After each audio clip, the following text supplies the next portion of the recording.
20 mars. Nombres, chapitre 30, verset 1 à chapitre 31, verset 54. Moïse communiqua aux Israélites tout ce que l'Éternel lui avait ordonné.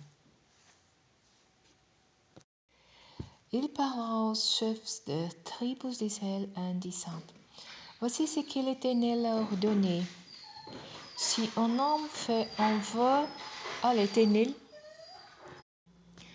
ou s'il prend un engagement par sa main, il ne violera pas sa parole. Il agira conformément à ce qu'il a dit. Si une jeune fille fait un vœu à l'Éternel en prenant un certain engagement pendant qu'elle habite encore chez son père, et que son père, après en avoir été informé, ne objecte pas, ses vœux et ses engagements seront valables. Mais si son père le désapprouve le jour où il en est informé, aucun de ses vœux et de ses engagements qu'il sera imposé ne sera valide. Il ne lui sera pas tenu rigueur d'avoir manqué à sa parole puisque son père a annulé ses vœux. Supposons qu'une jeune fille a fait un vœu ou se soit engagée verbalement, et qu'ensuite elle vient à se marier. Si son mari en est informé et n'y objecte pas le corps ou lui apprend, ses vœux et ses engagements seront valides. Mais si, ce jour-là, il la désapprouve et annule les vœux qu'elle a faits et l'engagement qu'elle a pris, l'Éternel ne lui retiendra pas rigueur d'avoir manqué à sa parole. Mais une femme, veuve ou divorcée, reste liée. Elle part par ses vœux et par tout engagement qu'elle a pris. Si une femme mariée fait un vœu ou prend un engagement par sa main, et si son mari, après en avoir été informé, n'y a pas fait d'objection et ne l'a pas désapprouvé, elle reste liée par ses vœux et engagements. Si toutefois il s'annule le jour où il en est informé, tout ce qu'il aura prononcé en fait des vœux ou d'engagements sera sans valeur, puisque son mari les a annulés. L'Éternel ne lui tiendra pas rigueur d'avoir manqué à sa parole. Son mari peut donc ratifier ou annuler tout vœu ou tout serment par lequel il s'impose de renoncer à quelque chose. S'il n'oppose aucune objection jusqu'au lendemain, sa femme est alors liée par tous les vœux et les engagements qu'elle a pris, car il est ratifié en ne lui disant rien le jour où il en a été informé. S'il décide de les annuler après le jour où il en a eu connaissance, c'est lui qui portera les responsabilités de la faute de sa femme. Telles sont les lois qu'Éternel a prescrites à Moïse sur les relations entre un homme et sa femme, ainsi qu'entre un père et sa fille, tant qu'il est chez son père durant sa jeunesse. L'Éternel parla à Moïse et lui dit: Fais peur aux Madianites le mal qu'ils ont fait aux Israélites. Après cela, tu iras rejoindre tes ancêtres décédés. Moïse s'adressa au peuple en disant: Que certains de vos hommes s'équipent pour partir en campagne et qu'ils aillent attaquer les Madianites pour leur infliger un châtiment de la part de l'Éternel. Envoyez au combat 1000 hommes de chacune des tribus d'Israël.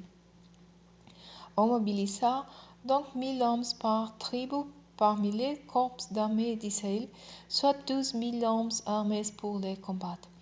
Moïse les envoya au combat avec Phinéas, fils du prêtre Éléazar, qui portait les objets sacrés et les trompettes pour donner les signaux.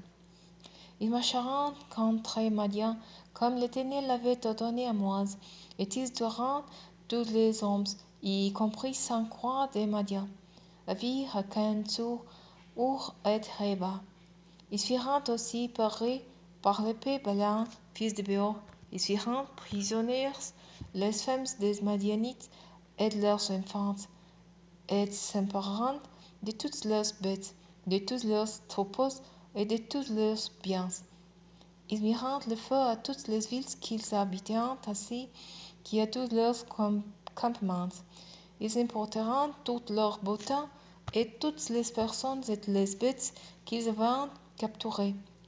Et ils amènèrent les prisonniers, les bêtes capturées et les boutins à Moïse, au prêtre Éléazar et à la communauté des Israélites, qui avaient leur campement dans les steppes de Moab, près du Jourdain, en face de Jéricho. Moïse et les prêtres Éléazar et tous les chefs de la communauté sortirent du camp à leur rencontre. Moïse se fâcha contre les commandants de l'armée, chefs des militaires et chefs des centaines, qui venaient du combat. Il leur demanda: Pourquoi avez-vous laissé la vie à toutes ces femmes?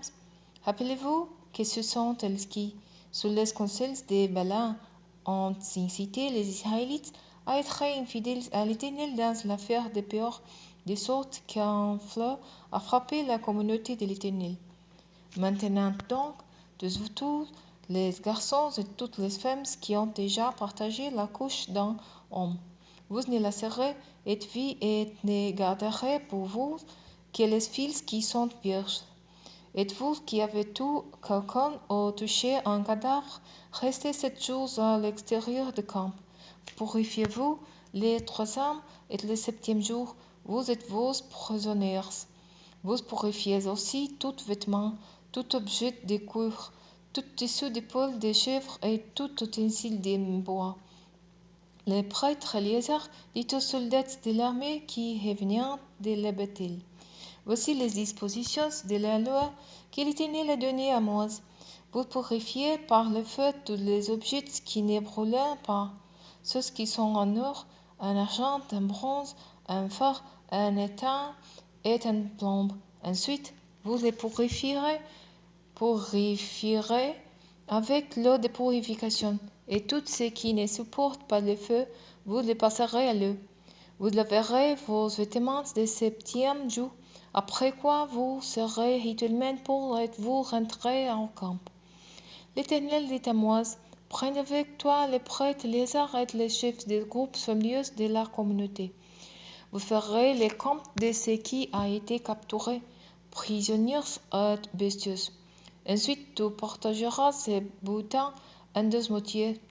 L'un sera pour les combattants qui ont pris part à l'expédition, l'autre pour le reste de la communauté. Tu prélèveras sous la porte les soldats qui ont participé au combat, comme tribut pour l'Éternel, une personne sur 500 et un bête sur 500 pour les bovins, les ânes et les petits bétails.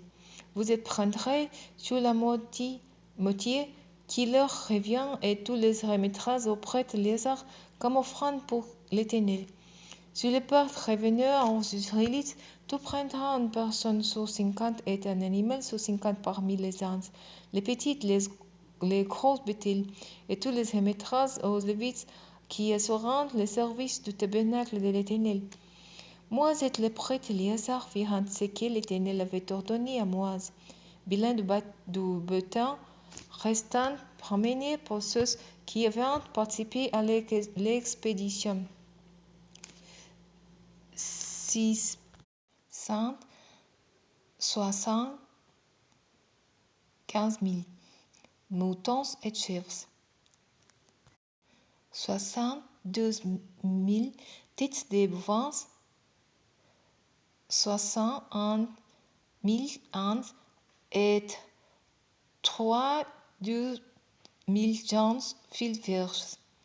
La moitié revenant à ceux qui étaient allés à la guerre se montait à 337 500 moutons et chèvres, dont 675 revirent comme tribut de l'Éternel, 36 000 têtes de bovins, dont un tribut de 72 pour l'Éternel, 30 500 ânes, dont 61 comme tribut pour l'Éternel, et 16 000 personnes, dont 3 d'eux comme tribut pour l'Éternel.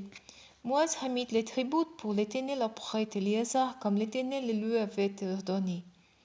Quant à la moitié attribuée à la communauté des Israélites que Moïse avait mise à part de celle des combattants qui avaient fait la campagne, elle consistait en 337 500 moutons et chèvres, 36 000 bovins, 30 500 et 16 000 personnes. Moïse préleva sur cette moitié une personne sur 50 et un animal sur 50, et il les donna aux Lévites qui se rendent le service du tabernacle de l'Éternel, comme l'Éternel lui avait ordonné. Les commandants des divers corps d'armée, chefs des milliers et chefs des centaines, virent alors dire à Moïse: tes serviteurs ont fait les comptes des combattants qui étaient sur nos corps, et il n'en manque pas un seul. Aussi nous apportons comme offrande à l'Éternel chacun ce qu'il a trouvé comme bijoux en or, chaînettes et bracelets, baguettes, boucles d'oreilles et colliers, comme un rite d'expiation pour nos personnes devant l'Éternel. Moïse et le prêtre Éléazar accepteront de leurs mains tous ces objets ouvragés en or. Les points total de l'or ainsi prélevé en offrande pour l'Éternel par les chefs des milliers et des centaines fut de